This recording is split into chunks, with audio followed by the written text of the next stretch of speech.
Hey guys, I'm going to work Cesar off of.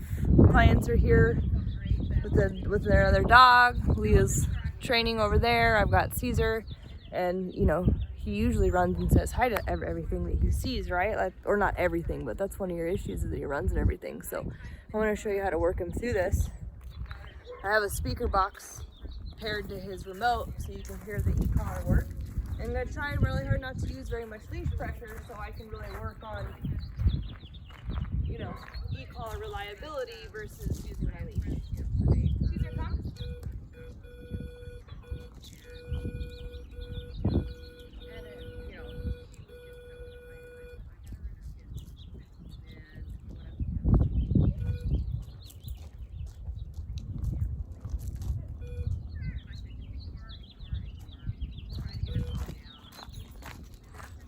That was a really good example of holding it until you get a commitment. And that was actually not over the stimulus, that was over a smell. A dog had peed there, 20 minutes ago and he was sniffing it. So that was actually off of a smell, but I kept the e-collar on until I got a response. And I went up on the e-collar at the same time. That was not something I discussed in my previous video because I never had to go up. I actually went down as he became less intense, his e-collar numbers lowered. Well, the same thing's going to happen when his intensity raises, so will the e-collar number. So it's kind of a barometer. It kind of moves along with the intensity of the brain.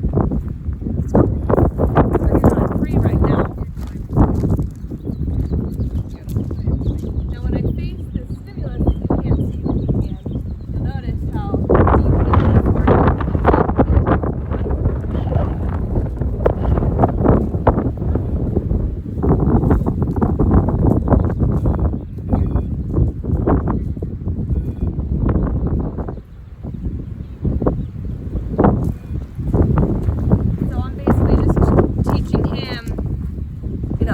how to come when called when he sees this stuff, but I'm also trying to teach him, like, choose me over it and don't even bother with it.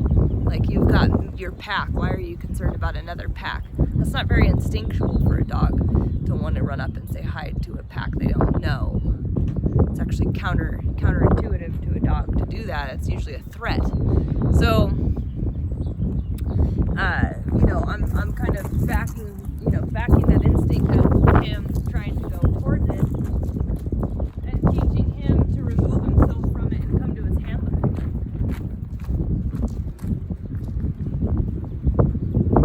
So I'm going to walk towards it and see what he does. What do you do, buddy? And see, what he does is he starts to investigate it with his prey drive. The ears pop up. I'm making a video, by the way. I'm not talking to myself. Yeah. I swear to God, I'm not that crazy. I'm crazy, but I'm not that crazy. I thought you were talking to somebody, traded him over the phone. So he's out here in prey drive. His ears are up, everything's alert, all of his attention is over on that dog. And I need to teach him to come to me, and also that's not really the best behavior to do. Then you should just stay with your pack. Come.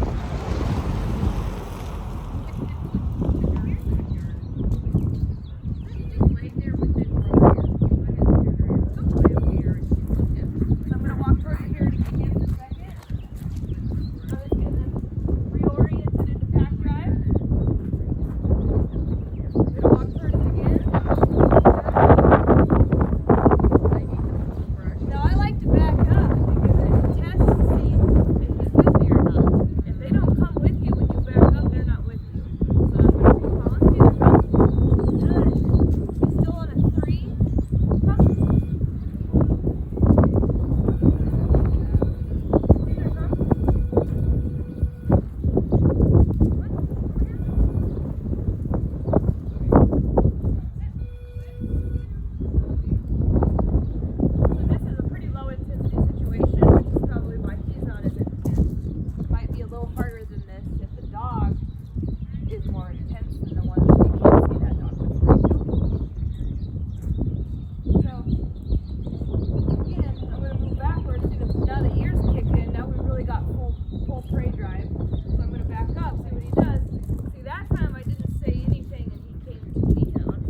more reps here and see if I can't get that choice to happen a little faster.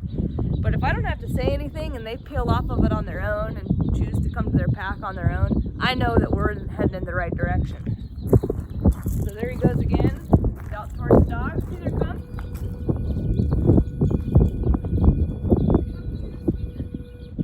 Gonna go up on my e-collar.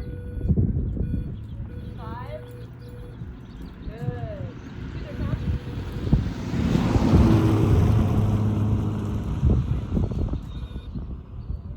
So I can do it one-handed, but I had to go up on the e-collar because the 3 wasn't high enough. I ended up going to a 5.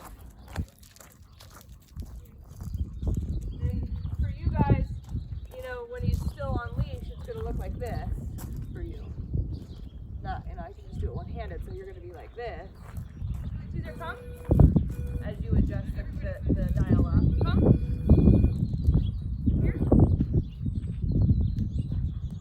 There, this dog's now moving up and down this road behind the camera.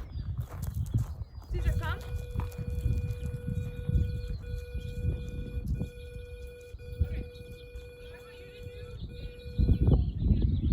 Cesar, come.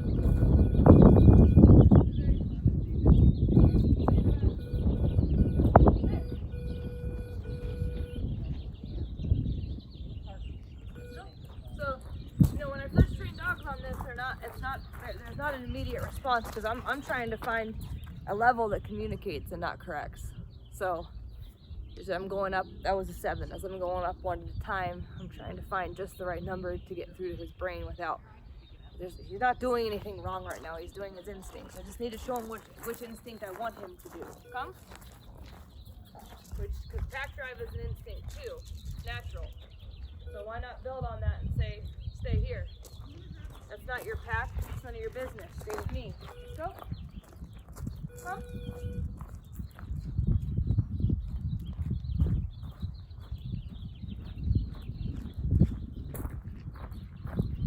Walk towards us again. See, I can always tell when he's super interested in the stimulus because his head pops up and his ears shoot straight forward. Like triangles that are not laying down but facing straight up. Do you have to go potty? Do you need to go potty? There we go. Now he's looking at the dog. Come. Good. And he could be looking at the people too. You know, he doesn't seem to care as much about people as he does dogs. But it all matters to him to some degree.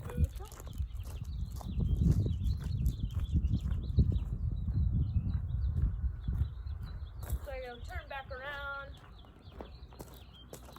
Look at this dog for a little bit. You can see that he's getting locked on. Put it back up. See what he does. He won't choose me. He's locked on to it. Cesar, come. Here. Good. You can see that timing of that e-collar. It stays on until I see him turn and face me.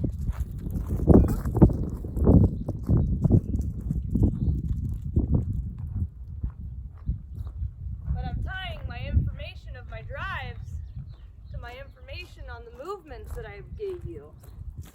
He's in prey drive. I'm not going to keep walking. Why would I? He's not even with me. If I back up, he doesn't even know I exist. So if I keep walking with that state of mind, eventually he's going to run at the dog. He's loading. His communication right now is, I'd like to run at the dog. So if I keep walking towards dog or just sit him in this scenario, eventually this is going to load up into a lunge, right? So what I'm doing is I'm saying, that's not the drive I want you in. Come. Good. Much faster. Here. When he comes back to me, he looks at me. He's looking at me. His ears are soft. His forehead's soft. He's coming back in pack drive. So I'm basically saying, that's what I want you to do is hang out with your pack and stay in pack drive. It's none of your business. You don't need to be concerned about dogs that you don't know. Dogs can get themselves into trouble when they start being, that's him choosing me over the dog. Good job, buddy. Dogs get themselves into trouble when they stand off with dogs that they don't know. And you know, he's young and he hasn't been exposed as much as he will in his whole lifetime, and so there might be a day, if he continues running at people and dogs, where he gets into a scuffle. And that doesn't mean he's aggressive, it just means that that's really a natural part or process of dogs who are strange meeting one another. Especially if you pair up two males, they're gonna compete. So one of them might back down and you don't see a scuffle. One day you might run into another male dog who says, hey man, don't try to dominate me. And then blah, blah, blah. So this is a safety thing. It's also a respect thing. It's more of an instinctual thing. And it's also one of the reasons why you guys sign up for a board and train, to call them off of things. So definitely discourage the running at stuff. And I would encourage you to do these repetitions that I'm doing before you even take him hiking. Go out, find a dog, see what he does, back up. Can he commit to you? Good job, bud. Thank you for committing.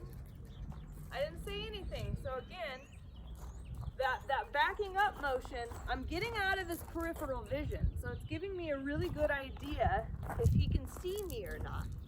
So if I get out of their line of sight and they don't care, they're not with me, right? Come. Good.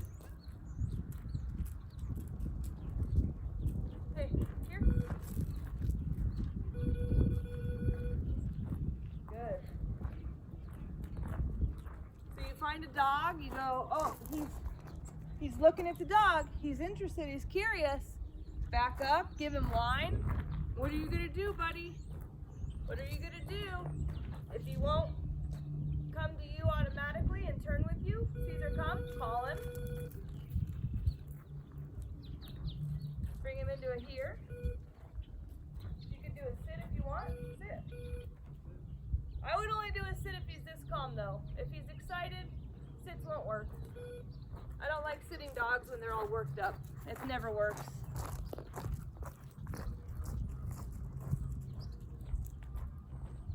Go, and then after you've done that, you go and you face the dog again. You know, this is a repetitive motion over and over again, or desensitizing him to the stimulus. Now how do you feel about it? Back up. He doesn't even know I'm gone. Cesar, come. Now you really want to do this over and over and over again until he chooses you, which he has already a couple times. But I keep doing it, and this dog keeps changing position and moving up and down the hill, so it becomes closer and then further away. So he gets more and more engaged as that dog does different stuff. Come. But I want to make sure I'm not going to end this session until I see that he's really chosen me, and I'm not having to do a lot of work to get him to do it on his own. Better. Job. So even if that dog is out of sight, like let's say that dog went into my field and I wouldn't be able to see it anymore, if he's still worried about where it is, I'll keep working him until they're not worried, right? I'm just trying to get the brain to quit being so external and so prey driven and so outward and start looking inward at me and his pack, or you guys, and be in a pack mode. Come. Best pets are in pack mode. Here. So that's what I'm doing. It's just building the pack drive and getting myself relevant around these forms of stimulus. Come. And getting him to feel okay about choosing me over the stimulus.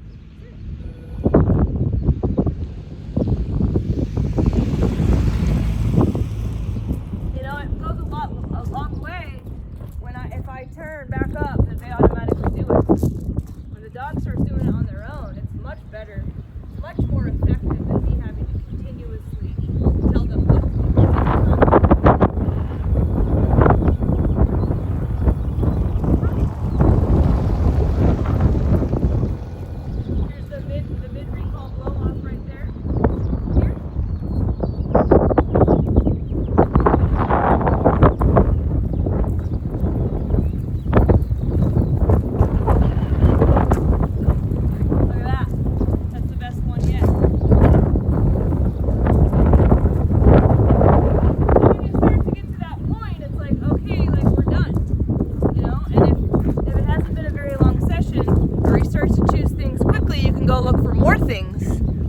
that might normally get him to run or move forward or even just fixate. It doesn't even have to be forward movement with this guy. He just fixates and then get into these motions. You're going to choose me over this. You're going to choose me over this. I need you to be a factor. And when you after you're done working him, you know, I keep my sessions to 15 or 20 minutes typically. And when you're done with that, when you get to your 15-20 minute mark and he's chosen you, then you can call it a session and go put him in his crate. So every single time I train a dog and they choose me, I am painting the picture of what I want our interactions to look like and how I want them to feel about the stimulus. And if I end on a good note, that picture is captured as a memory. So that's what I'm doing. I'm trying to capture all these pictures. He's got plenty of them in his head right now, but they're the ones that he's trained himself or that you've trained him, right? Because he's probably had a lot of freedom. So when they're really free, they're gonna capture all sorts of their own pictures and create their own habits. They've trained themselves. And then of course you guys have attempted to do some training with him too. So there's some of those pictures. But in his brain, what he's seeing is what he's already experienced and knows what to do. And unfortunately, it's not always what you want him to do. So by ending on a good note, like that one I just had, where he really chose me and it was very obvious, that's the new picture. I go load him up in the crate, he takes a nap, he retains it. Now I have a dog who is starting to have, you know, when I start to add these pictures up and accumulate them, I start to have a dog whose memory remembers staying with his pack and not caring about the dogs versus running at them or pulling on the leash towards them, right? And when those pictures become long-term memory, we don't have to manage the dog as much anymore because that's just their reality now. Now that's their conditioned response. Now when you start to mix it up, where sometimes you do this and sometimes you don't, sometimes he gets away with running at the dog and sometimes he doesn't. It doesn't matter if it's a family dog, a friend's dog, or a dog on the trail. When they can take that initiative and run at each other without permission, they're gonna paint a picture of pulling on the leash and running at dogs on trails. So this is where consistency, any dog trainer will tell you, is extremely important because you have to start doing this off to every dog, you know, and getting him to start going,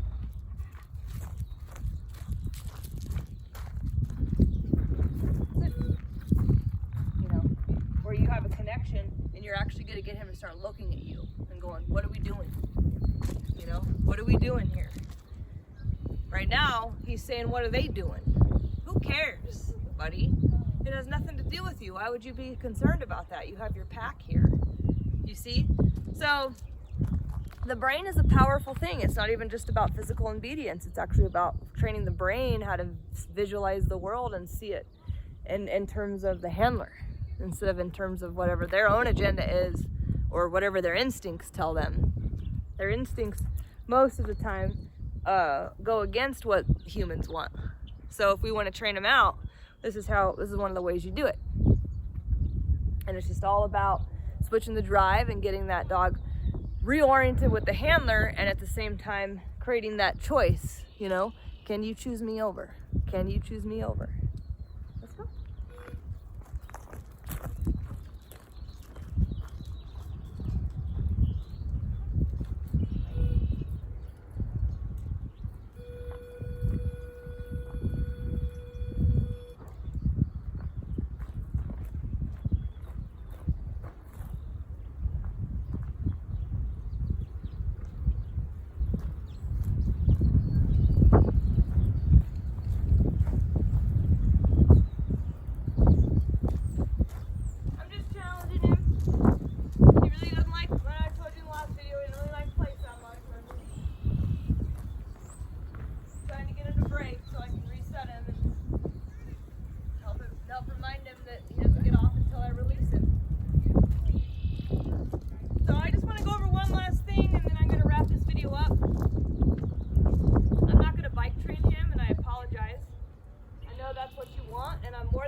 unfortunately not bite him because he hurts.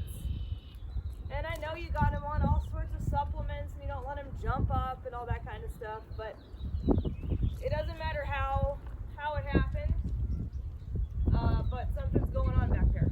He has a really hard time pooping and going to the bathroom in general, and I think it stems from the pain. And I do have a video of him trying to figure out how to poop, and he'll try to poop and then he'll get up because it hurts, and then he'll try to poop and he'll get up. And he's tried to poop like 10 times since this morning, and he still hasn't. And my training sessions right now, you know, I have 4 boarding trains, so I don't have all day to sit here and wait for this dog to poop.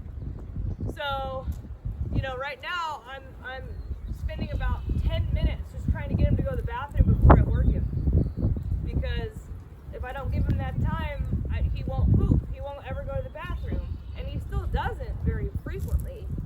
But this guy, I don't know what it is. I don't know. I think it might be his right hind leg. But even when he gets on gravel and stuff, he's very tender-footed. He kind of wobbles a little bit on the back end.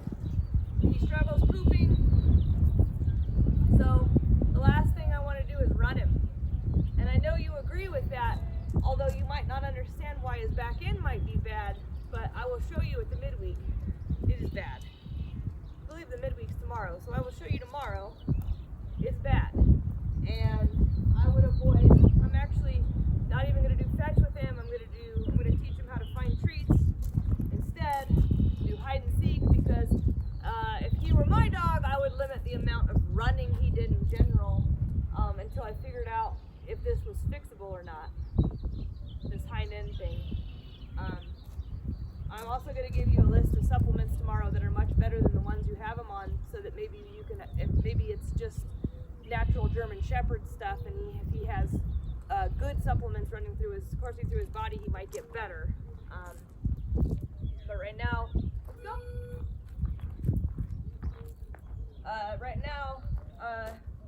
there's just no way I want this dog to run. I could actually lose ground on all my other training by straining it even more, and I don't want to take that risk since I only have 2 weeks to work with him.